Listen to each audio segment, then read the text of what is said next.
viewers, welcome to Newspaper Review here with me, Fat Sister on Active TV. On today's headline, new cabinet unveiled. The Gambia Press Union rejects president's remarks. Man stabbed to death in Lamen on Kori today. In international news, a major disaster is declared in New Mexico, unlocking federal aid as wildfires threatens thousands of houses. In sports, FIFA sanctions Albania's Football Federation for unruly behavior of fans. These are the headlines. When we return, the news in details.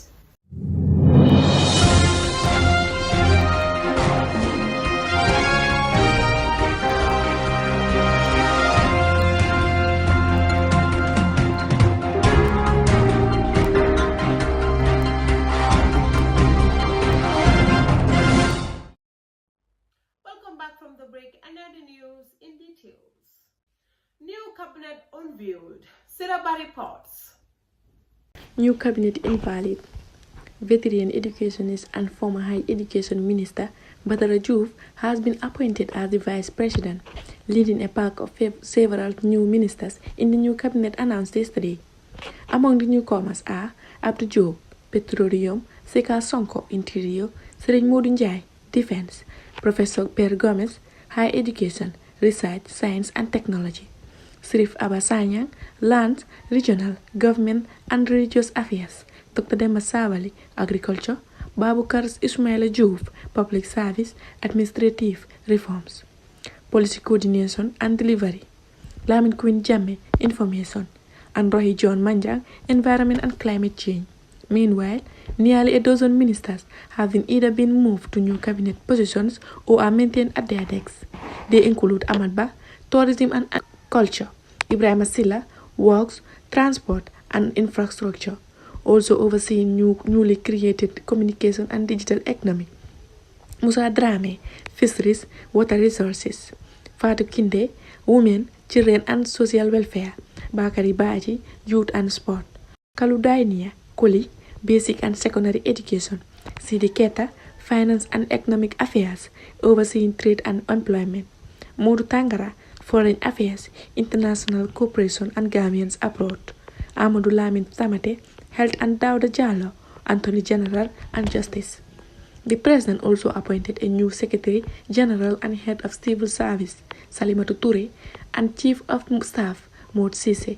Among those who lost their jobs in the sake of are Dr. Aissatou Touré, James Gomez, Baye Lamin Diop, Fafa Sanyang, Sheikh Omar Faye, Mamour Ndiaye, Yankuba Sonko, Lamin Diba, and Ami Faburi.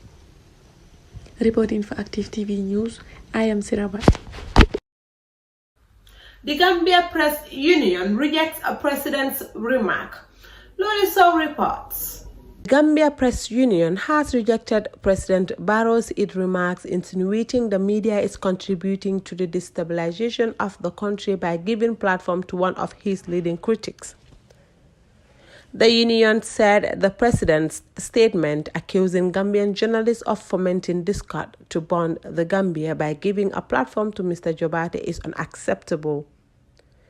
Giving voices to those who hold the government to account is fundamental to the media's watchdog role, which is guaranteed by the Gambian Constitution, the union asserted. President Barrow in the past accused journalists of bias, and his supporters and State House staff have physically assaulted journalists in 2018 and 2021. We are reminding the President to uphold his responsibility to protect press freedom and freedom of expression as guaranteed by the laws of the Gambia, Unionist leader Mohamed Bah said. The union expressed its concern that the President's remark on Mr. Jobate could have the potential to stifle freedom of speech and expression. Reporting for Active TV News, I am Fatise. Man stabbed to death in Lamen on Kori today. Siraba report. Man stabbed to death in Lamen on Kori today. A 23-year-old man, Yaya Njai, a driver, was allegedly stabbed to death by one Lamin Demba, sources told the Standard yesterday. Our source said the suspect Lamin Demba is currently on the run. Confirming the sad news to the Standard yesterday, Musa Njai, who claimed to be the victim's father, said he did not know what happened between the two men. I was sitting with my friends on Korche Day around 11 to 12 in the night when I was informed about my son lying in the street in a pool of blood. I quickly rushed to find him bleeding from the head and rushed him to Banjulinding Health Center. We were first asked to report it to the police, who gave us a note to take back to the health center. Then we were referred to Kanifing General Hospital, he said. Reporting for Active TV News, I am Siraba.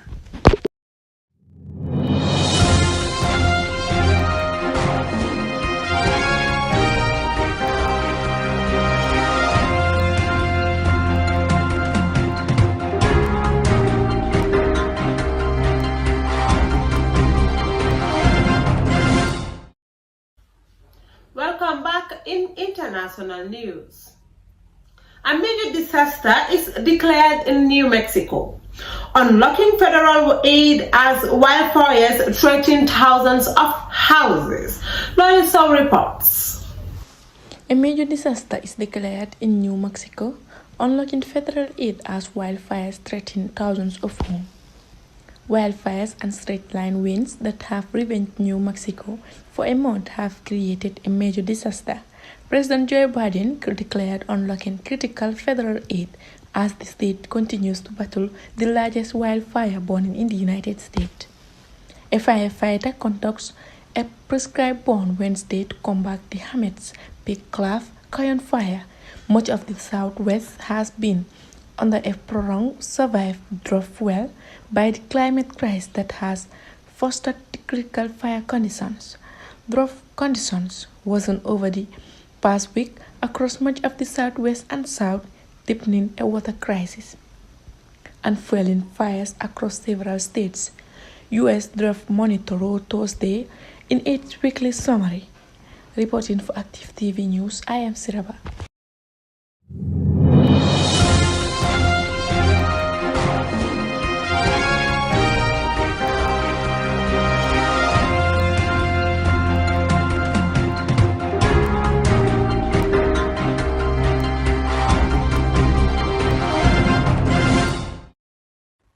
In sports, FIFA sanctions Algerian Football Federation for unruly behavior of fans.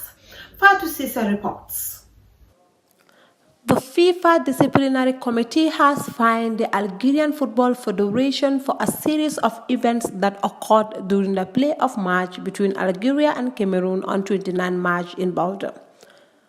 While some Algerians in bad faith believe that the refereeing of the match between the fans and the Lions was marred by numerous errors, FIFA has chosen to punish the actions of certain supporters. According to the newspaper Al-Kibar, FIFA's disciplinary committee has imposed a fine of 3,000 Swiss francs on the Algerian Football Federation, following a damning report by the referee of the match, Bakary Gassama. He reported that seats were thrown at him during the match, which continues to attract attention. According to the newspaper, FIFA has even shown leniency towards the Algerian Football Federation, which risks a much higher fine and closed-door matches. Throwing seats or any other object is an act that is punishable by a financial penalty for poor organization of up to 200,000 Swiss francs, in addition to an obligation to play 2 matches behind closed doors. It remains to be seen what the final outcome will be of the Algerian Football Federation's appeal concerning the match against Cameroon. FIFA began examining the case on 21st April. Bakary Gassama has spoken out about the accusations against him since that famous match. When asked by the Gambian daily The Standard, Bakary insisted, "It does not really affect me. You often see this from losing teams. If they win, they consider you a good referee. If they lose, they say you are bad." He added that, "I hope that this story will end as soon as possible to allow the Algerians and Cameroonians to prepare sincerely for the 2 games in June, counting for the 2023 CAN qualifiers." Reporting for Active TV News, I am Fat Sise. This is all we have for you on Newspaper Review tonight. Thank you for watching.